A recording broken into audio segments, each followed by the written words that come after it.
With over 16,000 new cases reported in the past 24 hours, COVID-19 is taking a harsh toll on the country's healthcare system and facilities. To prepare for the third wave, the Western Cape has made over 600 intermediate COVID-19 care beds available. The province's latest figures show an increase of over 1,900 positive cases. The provincial head of health, Dr. Keith Cloete, joins me now to discuss this. Very good evening to you. So we've seen numbers double there. Tell us what your expectations are and what your preparedness is. Good evening, Jane, and good evening to the viewers.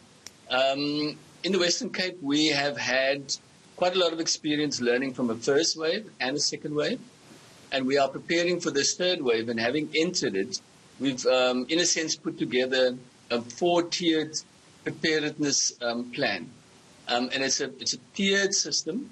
So at each level of specific indicators, we trigger a response in preparation for the next level and the next level. So what you're talking about is that intermediate care beds are being triggered, they're being brought online. In our acute hospitals, we're bringing acute hospital beds online. We've got oxygen, we've got all the things that we need to bring online, and we're bringing them systematically online. We're doing that in public sector and private sector. So as of currently, we have just over about 1,470 people in hospital with COVID. About 870 of these patients are in private hospitals, and just under 600 are in public sector hospitals. There's about 230 people in ICU, about 200 in private, about 36 in public sector hospitals. So, Jane, our preparedness plan is one of systematically bringing capacity online as required.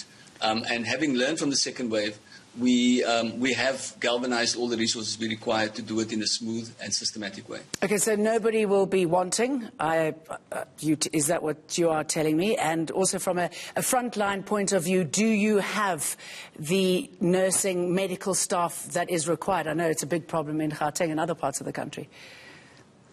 Yeah, so again, learning from the second wave, there were two big factors. The one is because we had such a steep incline and rapid incline, oxygen became quite a big challenge for us. So we worked with AFROX, we looked at our oxygen capacity. So we've increased our capacity and the delivery capacity of AFROX to both public sector and private sector. But the second big thing was staffing. Now, in terms of staffing, we had at the peak of the second wave up to about 1,000 healthcare workers infected. And it took a big toll, so we had to get additional staff in. This time around, we've actually vaccinated. More than 70% of our staff is vaccinated, so there's a lower proportion of people getting ill of COVID. And the severe infections in healthcare workers resulting in hospitalization and death has dramatically decreased. And on top of that, we've maintained the staffing we brought in for the second wave on contract. We've retained them on contract and added staff on contract to do both COVID and vaccination. So our staffing is in a better position. We work for the second wave. Our oxygen capacity is in a better position.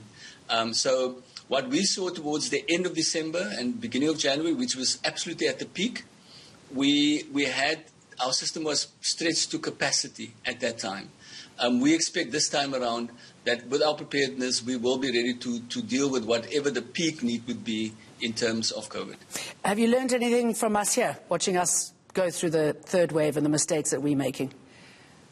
Well, we've learned from the fact that we could actually quite clearly see where we were in December and what it is that we learned from December compared to what's happening in Gauteng now, and learning from Gauteng what it is we have to put in place.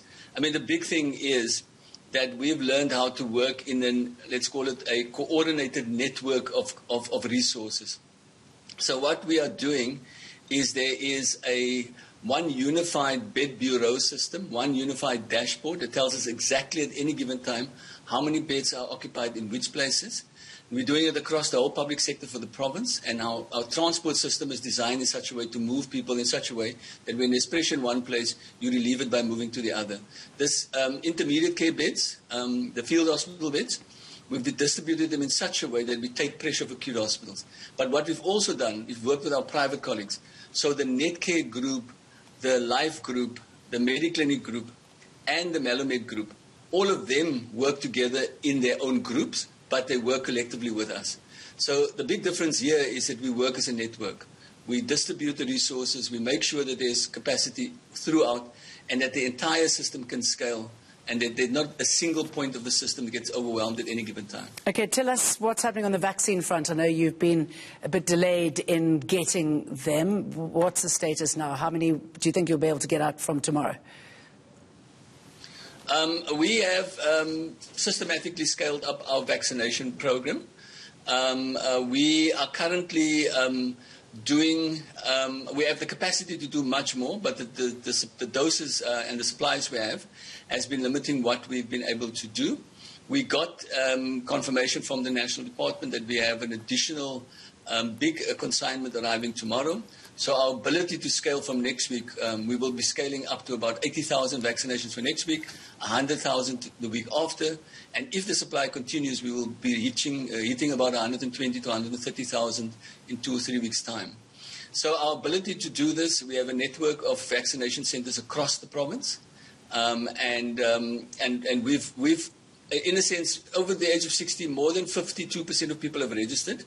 Of all the people that have registered to date, more than almost 68% of them have been vaccinated. So we are running, if we scale up in the next week or two, we will be reaching maybe between 70 and 80% of over 60-year-olds that have registered that we are vaccinated. Okay, Keith Cloete, good to talk to you, and we wish you the best of luck there.